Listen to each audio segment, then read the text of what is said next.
ಮಾದಿಗ ಮಹಾಸಂಸ್ಥಾನ ಗುರುಪೀಠವನ್ನು ಜಿಲ್ಲೆಯಲ್ಲಿ ಸ್ಥಾಪಿಸುತ್ತೇವೆಯೇ ಹೊರತು ಯಾವುದೇ ಮಠದ ಶಾಖಾ ಮಠವನ್ನಲ್ಲ ಎಂದು ದಾವಣಗೆರೆ ಜಿಲ್ಲಾ ಮಾದಿಗ ಮಹಾಸಭಾದ ಅಧ್ಯಕ್ಷ ಬಿಎಚ್ ವೀರಭದ್ರಪ್ಪ ಸ್ಪಷ್ಟಪಡಿಸಿದರು.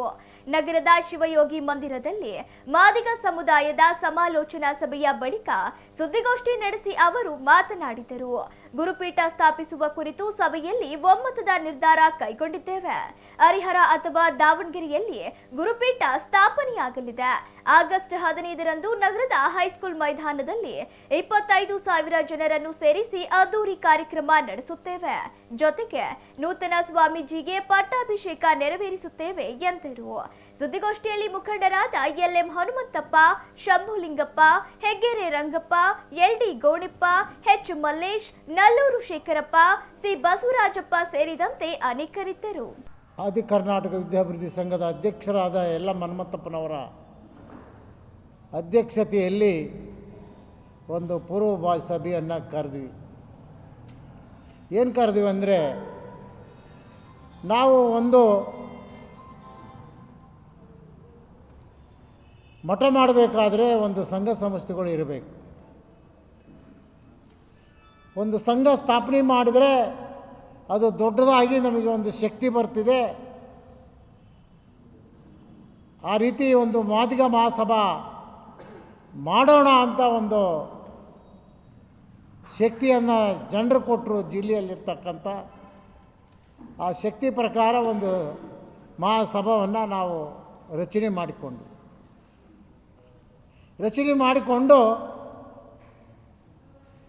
ಈಗ 6 ತಿಂಗಳಿಂದಲೂ ಎಲ್ಲ ಸುತ್ತಾಡಿದ್ವಿ, ಎಲ್ಲ ಅಭಿಪ್ರಾಯಗಳನ್ನು ತಗೊಂಡ್ವಿ. ಮತ್ತು ನಮ್ಮ ಫಸ್ಟ್ ನಾವೆಲ್ಲಿ ಹೋಗಿದ್ದಂದರೆ KH ಮುನಿಯಪ್ಪನವ್ರ ತಲ್ಲಿ ಹೋದ್ವಿ, H ಆಂಜನೇಯನ ತಗಲ್ಲಿ ಹೋದ್ವಿ, ಗೋವಿಂದ ಕಾರಜೋಳ ತಗೋ ಹೋದ್ವಿ, ನಾರಾಯಣ ಸ್ವಾಮಿಯವ್ರ ಮನೆಗೆ ಹೋದ್ವಿ ರಂಗಪ್ಪ, ನಾವು RV ತಿಮ್ಮಾಪುರ ತಗ ಹೋದ್ವಿ, ಹನುಮಂತಯ್ಯನ ತಗ ಹೋದ್ವಿ, ಮಾಜಿ ಸಂಸತ್ ಸದಸ್ಯರಾಗಿರ್ತಕ್ಕಂಥ ಚಂದ್ರಣ್ಣರ ತಗ ಹೋದ್ವಿ. ಇಡೀ ಕರ್ನಾಟಕದಲ್ಲಿರ್ತಕ್ಕಂಥ ಎಲ್ಲ ಜನರಲ್ಲಿ ಮನವಿ ಮಾಡಿಕೊಂಡ್ವಿ. ಅವರು ಒಂದು ಮಾತು ಏನು ಹೇಳಿದ್ರೆ, 2 ಮಠಗಳದಾವೆ, 2 ಮಠಗಳಲ್ಲಿ ನೀವು ಈ ರೀತಿ ದಾವಣಗೆರೆ ಜಿಲ್ಲೆಯಲ್ಲಿ ಮಠವನ್ನು ನಾವು ಸ್ಥಾಪನೆ ಮಾಡ್ತಾ ಇದ್ದೇವೆ, ನಿಮ್ಮ ಅಪ್ಪಣೆ ಬೇಕು ಅನ್ನೋ ಒಂದು ಮನವಿ ಸಲ್ಲಿಸ್ರಿ ಅಂತ ಹೇಳಿದ ಪ್ರಕಾರ ಫಸ್ಟು ನಾವು ಮಾದರಿ ಚೆನ್ನೈ ಸ್ವಾಮಿಗಳು ತಗೋದ್ವಿ. ಏನು ಬುದ್ಧಿ, ನೀವು ಮಠವನ್ನು ಸ್ಥಾಪನೆ ಮಾಡ್ತಾ ಇದ್ದೀವಿ, ನೀವು ಕರ್ನಾಟಕದಲ್ಲಿ ಒಬ್ಬರೇ ಸುತ್ತಾರಕ್ಕಾಗೋದಿಲ್ಲ, ನೀವು ಒಬ್ಬರೇ ಇದನ್ನು ಕಟ್ಟೋಕ್ಕಾಗೋದಿಲ್ಲ. ಈಗ ಮಾದರಿ ಚೆನ್ನೈ ಸ್ವಾಮಿಗಳು ಅಂದರೆ ಇವತ್ತು ಇಡೀ ಭಾರತ ದೇಶದಲ್ಲಿ ಮೋದಿಯವರು ಫೋನ್ ಮಾಡ್ತಾ ಇದ್ದಾರೆ ನಿಮಗೆ, ನೀವು ಅವ್ರಿಗೆ ಮಾಡ್ತಾಯಿದ್ದೀರಿ ಅಂತ ಶಕ್ತಿ ಕೊಟ್ಟಿದ್ದೀರಿ ದೇವರು. ಅದಕ್ಕೆ ನಮಗೆ ದಾವಣಗೆರೆಯಲ್ಲಿ ಒಂದು ಶಾಖಾ ಮಠ ಮಾಡೋಕ್ಕೆ ಅವಕಾಶ ಕೊಡು ಅಂತ ಹೇಳಿದಾಗ, ಇದು ಪ್ರಮಾಣಪೂರ್ವಕವಾಗಿ ಶಿವರಾತ್ರಿ ದಿವಸ ನಾಳೆ ಸುಳ್ಳು ಹೇಳೋದಲ್ಲ, ಅವ್ರು ಹೇಳಿದಕ್ಕೆ ನಾನು ಇವತ್ತಿನ ದಿವಸ ನಾನು ಇದನ್ನು ಹಚ್ಚಿಗೆಂದೇ ಹೊರತು ಅವ್ರು ಹೇಳಿದ್ರೆ ನಾವು ಆಗ್ತದಿಲ್ಲ. ಸೆಕೆಂಡು, ನಾವು ಷಡಕ್ಷರ ಮುನಿಗಳು ತಗೋದ್ವಿ. ನಾವು ಬೆಂಗಳೂರಿಗೆ ಹೋಗ್ತಿದ್ವಿ ನಾರಾಯಣ ಸ್ವಾಮಿ ಕಾಣೋಕ್ಕೆ, ಗೋವಿಂದ ಕಾರಜೋಳ ಕಾಣೋಕ್ಕೆ, ಮುನಿಯಪ್ಪರ ಕಾಣೋಕ್ಕೆ. ಆಕಸ್ಮಿಕವಾಗಿ ಷಡಕ್ಷರ ಮುನಿಗಳು ಕಂಡರು ಸಿರತ್ತಾಗ. ಆವಾಗ ಕಾರಪತ್ರಗಳನ್ನು ಕೊಟ್ಟಿವಿ, ನೋಡ್ಬೋದು ನಾವು ಒಂದು ಮಾಡ್ತಾ ಇದ್ದೀವಿ, ನೀವು ದಯವಿಟ್ಟು ನೀವು ನಮಗೆ ಆದಿಜಾಂಬವ ಅಂದರೆ ನಮಗೆ ಅದು ನಿಜವಾದ ಪೀಠ, ಅದು ಹರಿಜನರಿಗೆ, ಅದಕ್ಕೆ ನಿಮ್ಮ ಪೀಠದಿಂದಲೇ ಒಂದು ಮರಿಯನ್ನು ಕೊಡಬೇಕಂತ ಹೇಳಿದಾಗ, ಇಲ್ಲ SLC ಪಾಸಾಗಿದೆ, ಅವನು ಈಗ ನಮಗೆ ಮರಿಯಾಗಿ ಅದಾನೆ, ಆದರೆ ನಾವು ಏಕ್ದಮ್ಮು ನಿಮಗೆ ಕೊಟ್ಟುಬಿಡ್ತೇವೆ, ನೀವು ಏನಾರ ಬೇಕಾದ್ರೆ ಮಾಡಿ ಕೇಳ್ರಿ ಅಂತ ಹೇಳಿದರು. ಹೆಗ್ಗೆರೆ ರಂಗಪ್ಪ ಇದ್ವಿ, ಒಂದು 7-8 ಜನ ಇದ್ವಿ ನಾವು ಅಲ್ಲಿ ಸೇರೋದಲ್ಲಿ. ಹೇಳ್ಬೇಕು ಅವ್ರು ಏನು ಹೇಳಿದ್ರು ಅಂದರೆ, ನಾವು ನೋಡು ಸ್ವಾಮಿ, ಏಕ್ದಮ್ಮು ನಾವು ಮರಿ ಸಾಕೋಕ್ಕಾಗೋದಿಲ್ಲ, ಮಕ್ಕಳನ್ನ ಸಾಕೋಕ್ಕಾಗೋದಿಲ್ಲ, ನಾವೇನಾರ AVK ಕಾಲೇಜ್ನಲ್ಲಿ ಓದಿಸ್ಬೋದು, ನಮಗೆ ಮರಿ ಏನಪ್ಪ ಅಂದರೆ. ಆವಾಗ ಸ್ವಾಮಿಗಳು ಏನು ಹೇಳಿದ್ರು ಅಂದರೆ, ನೋಡ್ರಿ ನಮ್ಮದು ಇಷ್ಟೇ ಇರೋದು, ನಾವು ಮದುವೆ ಆಗಿದ್ದೇವೆ, ನನ್ನ ಮಗನೂ ಮದುವೆ ಆಗಿದ್ದಾನೆ, ನಮ್ಮ ತಮ್ಮನ ಮಕ್ಕಳು ಮದುವೆ ಆಗಿದ್ದಾರೆ. ನಮ್ಮ ಪೀಠ ಸಂಸಾರಿಕ ಪೀಠ ಅಂದರು. ನಮಗೆ ಸಂಸಾರ ಪೀಠದಲ್ಲಿ ನಿಮ್ಮ ಮಕ್ಕಳನ್ನ ಮಾಡೋಕ್ಕಾಗೋದಿಲ್ಲ, ದಯಮಾಡಿ ನೀವು ಬೇರೆ ನಮ್ಮ ಸಮಾಜದಲ್ಲಿರ್ತಕ್ಕಂಥ ಮರಿಯನ್ನು ಕೊಡ್ರಿ ಅಂತ ಹೇಳಿದಾಗ ಅವರಿಗೆ ನಮಗೆ ವಾದ ಆಯಿತು. ಹೆಂಗೆ ವಾದ ಆಯಿತು ಅಂದರೆ, ನೀವು ಸಂಸಾರ ಮಠ ಅಂತ ಹೇಳಿದ್ರಲ್ಲ, ನೀವು ಬ್ರಹ್ಮಚಾರಿ ಅಂತ ಹೇಳ್ಬೇಕಾಗಿತ್ತು ಅಂತ ಹೇಳಿದ್ವಿ ನಾವು. ಅವ್ರಿಗೆ ವಾದ ನಡೆದಾಗ ನಾವು ಹೇಳಿದ್ವಿ,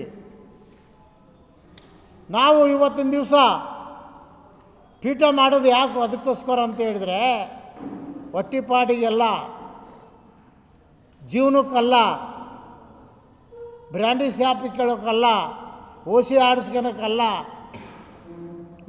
ಎಲ್ಲ ಬಿಟ್ಟು ಹಿಂದೇನೋ ಮಾಡಿರ್ಬೋದು. ಆದರೆ ಈ ಕಟ್ಟಿರ್ತಕ್ಕಂಥ ಒಂದು ಮಠನ ಇದು ಬಂಗಾರವಾಗಬೇಕು, ಸುಂದರವಾಗಬೇಕು, ದಾವಣಗೆರೆ ಜಿಲ್ಲೆಯಲ್ಲಿ ಒಳ್ಳೆ ಮಠ ಆಗ್ಬೇಕನ್ನೋ ಒಂದು ಉದ್ದೇಶಕ್ಕೋಸ್ಕರ ಬ್ರಹ್ಮಚಾರಿ ಮಠ ಆಗಬೇಕಂತ ಅವ್ರಿಗೆ ಹೇಳಿದಾಗ ಅವರು ಮಾತಾಡ್ದಂಗೆ ವಾಪಸ್ ಹೋದ್ರು ನಮ್ಮನ್ನು ಬಿಟ್ಟು. ಹೋಗಿ ಅವ್ರು ಏನು ಮಾಡಿದ್ರು ಅಂದರೆ, ಹಿರೂರಿನಲ್ಲಿ ಒಂದು ಪತ್ರಿಕೆಗೋಷ್ಠಿ ಕರೀತಾರೆ. ಕರೆದಾಗ ಆಮೇಲೆ ನಮ್ಮ SC ವಿಭಾಗದ ಒಬ್ಬರು ಅಧ್ಯಕ್ಷರಿರ್ತಾರೆ, ಮಹೇಶಿ ಅಂತ, ಹಿರೂರಿನಲ್ಲಿ ತಾಲೂಕು. ಅವ್ರು ಪ್ರೆಸ್ ಮೀಟ್ ಮಕ್ಕಳು ಒಂದು ಮಾತು ಕೇಳ್ತಾ ಇದ್ದಾರೆ, ವೀರಭದ್ರಪ್ಪರಿಗೆ ನಾನೇ ಇದ್ದೆ, ವೀರಭದ್ರಪ್ಪರಿಗೆ ಕೊಟ್ಟಾಗ ಹೇಳಿದ್ರಲ್ಲ ನೀವು ನಾವು ಮಾಡಿದ್ದೇವೆ, ಮುಟ್ಟಿದ್ದೇವೆ, ಎಲ್ಲ ಕೊಟ್ಟಿದ್ದಾವೆ, ಏನು ಗೊತ್ತಿಲ್ಲ, ಮಾಡಿಲ್ಲ ಅಂತ ಹೇಳ್ತಾ ಇದೆಯಲ್ಲ, ನೀನೇ ಇದ್ದೆಲ್ಲ, ಫೋಟೋ ಹಾಕಿದ್ರಲ್ಲ ಅವರು, ಹೇಳಿದ ಮೇಲೆ ಇಂಥದ್ದು ಯಾಕೆ ಸುಳ್ಳು ಹೇಳ್ತಾ ಇದ್ದೀರಿ ಅಂತ ನಮ್ಮ ಅಲ್ಲಿ ಇರುವರೇ ಅವರಿಗೆ ಬೈದಾಗ ಅವರು ಏನ್ರಿ ಹಿಂಗೆಲ್ಲ ಮಾತಾಡ್ತೀರಿ ಅಂತ ಹೇಳಿ ನನಗೆ ಫೋನ್ ಮಾಡಿದರು. ಫೋನ್ ಮಾಡಿದಾಗ ಹೇಳಿದ ಪ್ರಕಾರ ನಾನು ಹೇಳ್ತೇನೆ, ನಾನಿದು ಶಿವರಾತ್ರಿ, ಇವತ್ತು ಶಿವರಾತ್ರಿ, ನಾನು ಸುಳ್ಳನ್ನು ಹೇಳೋದಿಲ್ಲ, ನಾನು ಶಿವಪುತ್ರನೇ. ನಮ್ಮ ತಂದೆಯಾಗಿರ್ತ ಭಜನೆ ಮಾಡ್ಯಾರೆ, ನಾವು ತಬಲಾ ಬಾರಿಸಾರೆ, ನಾವು ಅಧ್ಯಾತ್ಮದ ಬಗ್ಗೆ ಭಾಳ ನಿಷ್ಠೆಯಿಂದ ನಾವು ಗುರು ರಾಮದಾಸ್ ಸ್ವಾಮಿಯ ಮಠವನ್ನು ಕಟ್ಟಿ ನಾವು ಇಲ್ಲಿವರೆಗೂ 1350 ಜೋಡಿ ಮದುವೆಗಳನ್ನು ಎಲ್ಲ ಜಾತಿಯ ಮಾಡಿದ್ದೇವೆ ಇವತ್ತು ದಿವಸ. ನಿಮಗೆ ಗೊತ್ತಿದೆ, ಇಂಥ ಅಧ್ಯಾತ್ಮ ಮಂದಿರದಲ್ಲೇ ಗಾಂಧಿನಗರದಲ್ಲಿ ನಾವು ಕಟ್ಟಿರ್ತಕ್ಕಂಥ ಜನರು ಕೋಡಹಳ್ಳಿ ಮಠದಲ್ಲಿ ಆಗಲಿ ಒಂದು ಮದುವೆ ಮಾಡಿದ್ದಾರೆ, ಮಾದರಿ ಚೆನ್ನಯ್ಯ ಸ್ವಾಮಿಗಳ ಮಠದಲ್ಲಿ ಒಂದು ಮದುವೆ ಮಾಡಿದ್ದಾರೆ. ಏನು ಮಾಡಿದ್ದಾರೆ ಅವರು? ಮಠದಲ್ಲಿ ಏನು ಮಾಡಿದ್ದಾರೆ? ಯಾರಿಗೆ ಒಳ್ಳೇದು ಮಾಡಿದ್ದಾರೆ? ಯಾರಿಗೊಂದು IPS ಕೆಲಸ ಕೊಡಿಸಿದ್ದಾರೆ, IPS ಕೆಲಸ ಓದಿಸಿದ್ದಾರೆ, ಯಾರಿಗೊಂದು ಕ್ಲರ್ಕ್ ಪೋಸ್ಟ್ ಕೊಡಿಸಿದ್ದಾರೆ, ಯಾರಿಗೊಂದು ಪೌರ ಕಾರ್ಮಿಕರ ಕೆಲಸ ಕೊಡಿಸಿದ್ದಾರೆ ದುರ್ಗದಲ್ಲಿ. ಏನು ಒಳ್ಳೇದು ಮಾಡಿದ್ದಾರೆ ಅಂತ ಹೇಳಿ ಇವನ್ನೆಲ್ಲ ನೋಡೇ ನಾವು ದಾವಣಗೆರೆಯಲ್ಲಿ ಮಠ ಮಾಡಬೇಕಂತ ಒಂದು ತೀರ್ಮಾನ ತಗೊಂಡದ್ದು. ಅವ್ರ ಕೈಲಿ ಏನಾಗೋದಿಲ್ಲ, ಅವ್ರ ಕೈಲಿ ಏನು ಮಠ ಕಟ್ಟೋರು ಬೆಳೆಸೋದಾಗೋದಿಲ್ಲ. ಅವರು ಒಟ್ಟಿ ರಂಗಸ್ವಾಮಿ ಅಂತ ಇದ್ರೆ ನೀವು ಕೇಳಿರ್ಬೋದು, ಒಟ್ಟಿ ರಂಗಸ್ವಾಮಿ ಅಂತ. ಹಂಗೆ ಒಟ್ಟಿ ರಂಗಸ್ವಾಮಿ ಅವರು ಮಾದರಿ ಚೆನ್ನಯ್ಯ ಸ್ವಾಮಿಗಳು, ಒಟ್ಟಿ ರಂಗಸ್ವಾಮಿ ಅವರು ಅಂತ ಒಂದು ಪಕ್ಷ ಕಟ್ಟಿದ್ರು. ಆ ರೀತಿ ನಮ್ಮ ದಾವಣಗೆರೆ ಜಿಲ್ಲೆಯಲ್ಲಿ, ಚಿತ್ರದುರ್ಗ ಜಿಲ್ಲೆಯಲ್ಲಿ ಒಟ್ಟಿ ರಂಗಸ್ವಾಮಿ ಮಠ, ಮಾದರಿ ಚೆನ್ನಯ್ಯ ಮಠ ಅಲ್ಲ ಅಂತ ನಾನು ಇಲ್ಲಿ ಘೋಷಣೆ ಮಾಡ್ತೇನೆ. ಜಿಲ್ಲೆಯಲ್ಲಿರ್ತಕ್ಕಂಥ ಎಲ್ಲ ಅಧ್ಯಕ್ಷರ ಅಭಿಪ್ರಾಯಗಳು ಕೊಟ್ಟಿದ್ದಾರೆ. ಹರಿಹರ ದಂಡಿಯಲ್ಲಿ ಮಾಡಬೇಕು ಪೀಠನ, ದಾವಣಗೆರೆಯಲ್ಲಿ ಮಾಡಬೇಕು ಅಂತ ಒಂದು 2 ನಮ್ಮ ಉಪಾಧ್ಯಕ್ಷರಾಗಿರ್ತಕ್ಕಂಥ ಎಲ್ಲ ಮನ್ವಂತಪ್ಪನವರು ಹೇಳಿದ್ದಾರೆ. ಅದನ್ನು ನಾವು ಅವರು ಕುಂತ್ಕೊಂಡು ಮಾತಾಡಿ ಇನ್ನೂ 6 ತಿಂಗಳಂದರೆ ಆಗಸ್ಟು 15ನೇ ತಾರೀಕಿನ ದಿವಸ ಹರಿಹರದಲ್ಲೇ ಮಾಡಲಿ, ದಾವಣಗೆರೆಯಲ್ಲೇ ಮಾಡಲಿ, ಒಂದು 25,000 ಜನಗಳನ್ನು ಆಗಸ್ಟ್ 15ಕ್ಕೆ ಸೇರಿಸಿ ಮತ್ತು ಅದೇ ದಿವಸನೇ ಪಟ್ಟಾಭಿಷೇಕವನ್ನು ಆ ಸ್ವಾಮಿಗೆ 6 ತಿಂಗಳ ಒಳಗಾಗಿ ಆ ಸ್ವಾಮಿಯನ್ನು ಪಟ್ಟಾಭಿಷೇಕ ಮಾಡ್ತಾವಂತ ಈ ಸಭೆಯಲ್ಲಿ ಘೋಷಣೆ ಮಾಡ್ತೇವೆ. ನಾವು ಸ್ವಲ್ಪ ಕಾಲಾವಕಾಶ ತಗೊಂಡು ಪಕ್ಕದಲ್ಲಿ ಹರಿಹರದ ಹೊಳಿ ಹತ್ರ ಏನು ಜಾಗವನ್ನು ನಾವು ಒಂದು 2 ಎಕರೆ ಆಗ್ತಕ್ಕಂಥ ಜಾಗವನ್ನು ಹುಡುಕಿ ನಾವು ಅಲ್ಲಿಯ ಸುತ್ತಮುತ್ತಲೆಲ್ಲ ಜನರ ಜೊತೆಯಲ್ಲಿ ಮಾತನಾಡಿ ಮಠವನ್ನು ಆ ಭಾಗದಲ್ಲೇ ಸ್ಥಾಪನೆ ಮಾಡಬೇಕು.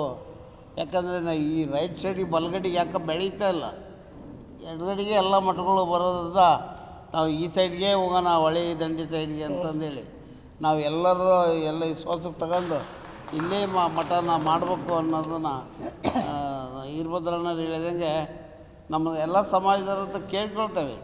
ಯಾಕಂದರೆ ಇದು ನಮ್ಮ ಮನೆಗೋಸ್ಕರ ಮಾಡ್ತಕ್ಕಂಥದ್ದು, ವೀರಭದ್ರಪ್ಪರ ಮನೆಗೋಸ್ಕರ ಮಾಡ್ತಕ್ಕಂಥದ್ದಲ್ಲ, ಇದು ಸಮಾಜ ಉದ್ಧಾರ ಮಾಡೋಕ್ಕಾಗಿ ಮಾಡ್ತಕ್ಕಂಥ ಕೆಲಸ ಇದು. ಅವರಿಗೆ ಯಾರಿಗೆ ಸಮಾಜ ಉದ್ಧಾರ ಮಾಡೋದಕ್ಕೆ ಇಷ್ಟ ಐತೆ ಬರಲಿ, ನಮ್ಮ ಜೊತೆಯಲ್ಲಿ ಮಾತನಾಡೋಣ, ಸೇರ್ಕೊಂಡು ಮಾಡೋಣ ಅನ್ನೋ ಭಾವನೆ ಇಲ್ಲ. ಟೀಕೆ ಟಿಪ್ಪಣಿ ಕೊಡೋದು, ಮಾತನಾಡೋದು ಇವೆಲ್ಲ ನಿಲ್ಲಿಸ್ರಿ, ಸಾಕು.